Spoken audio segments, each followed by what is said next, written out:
3-4 பிறப்புல இந்த நாட்டை ஆளுங்கன்னு ஒருத்தன் போராடி பிச்சை எடுத்து ரோடு அலைகிறான். அவனுக்கு 3 பிறப்புல கிடைக்கவே இல்லை. 4வது பிறப்புல இறைவன் என்ன சொல்றான்னா, போராடுறான், அவனை ஆன்மாவை ஆசீர்வாதம் பண்ணி இந்த நாட்டை ஆள்ற மாதிரி ஒரு வாய்ப்பை கொடு அப்படின்னா, இந்த காலத்தில் அவன் இந்த தாய் தந்தைக்கு பிறந்தானா இந்த நாட்டை ஆள்வான் அப்படின்னு அவனுக்கு ஆசீர்வாதம் பண்ணிட்டாரு அந்த ஞானி. கரு உருவாகுது, அந்த குழந்தை பிறக்குது, அந்த குழந்தை வளருது, நல்லா படிக்குது, ரொம்ப உயர்ந்த இடத்துக்கு போகுது, ஒரு நாள் ஒரு கட்சியில சேருது, அது பெரிய செயல் வடிவமா மாறுது, தலைவனா மாறுது, இந்த நாட்டையே ஆளுது. ஆனா இந்த செயல் வடிவத்துல அது தன்னுடைய சுயம் என்னங்கிறது தெரியல. அப்ப தலைவனாகிட்டு எல்லா அதிகாரமும் கையில இருக்குங்கிறதுக்காக அது என்ன வேணாலும் பண்ணும். அதுக்கு தலைவராகிறதுக்கு வாய்ப்பே ஒரு சாதாரண கோமணத்தோட இருக்கிற ஒரு துறவி தான் கொடுத்தான்னு தெரியல. புரியுதுங்களா? அந்த யூனிவர்சிட்டியை உருவாக்குனதும் ஒரு துறவிதான். இங்க இருக்கிற காடு மலைகள் செடிகள்ல இருந்து ஒரு சிறு துரும்பு கூட பிரபஞ்சத்தோட அனுமதி இல்லாம உருவாகு.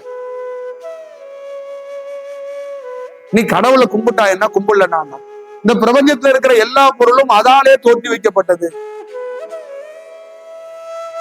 நீ கும்பிட்டங்கிறதுக்காக என் பொருளும், நீ கும்பிடாதங்கிறதுக்காக என் பொருள் இல்லைன்னு ஆயிரும். நீ நல்ல பொருளா கெட்ட பொருளா, நீ உண்மையானவனா உண்மை இல்லாதவனா, நீ தர்மத்துக்கு நிக்கிறியா தர்மத்துக்கு எதிராக நிக்கிறாயா, அப்படிதான் இருக்கும். ஆனா எல்லா பொருளும் பிரபஞ்சத்தால் தோற்றி வைக்கப்பட்டது. இதை அறியணும்.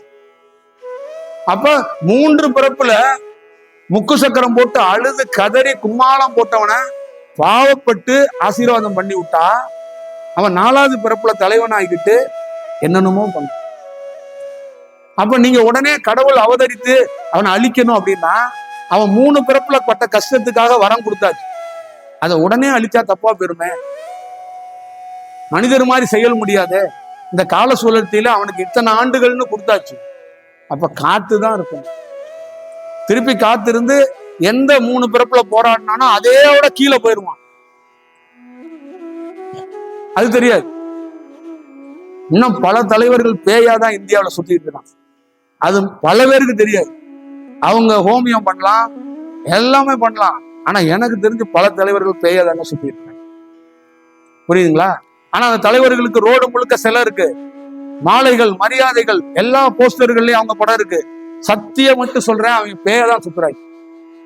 உன் அதிகாரம், உன் பணத்தால் இந்த பிரபஞ்சத்தோட விஷயத்தை எதையும் வசப்படுத்த முடியாது. காகித பேப்பரை எடுத்துட்டு போய் அந்த எல்லாம் காரியத்தை சாதிக்க முடியாதுங்க.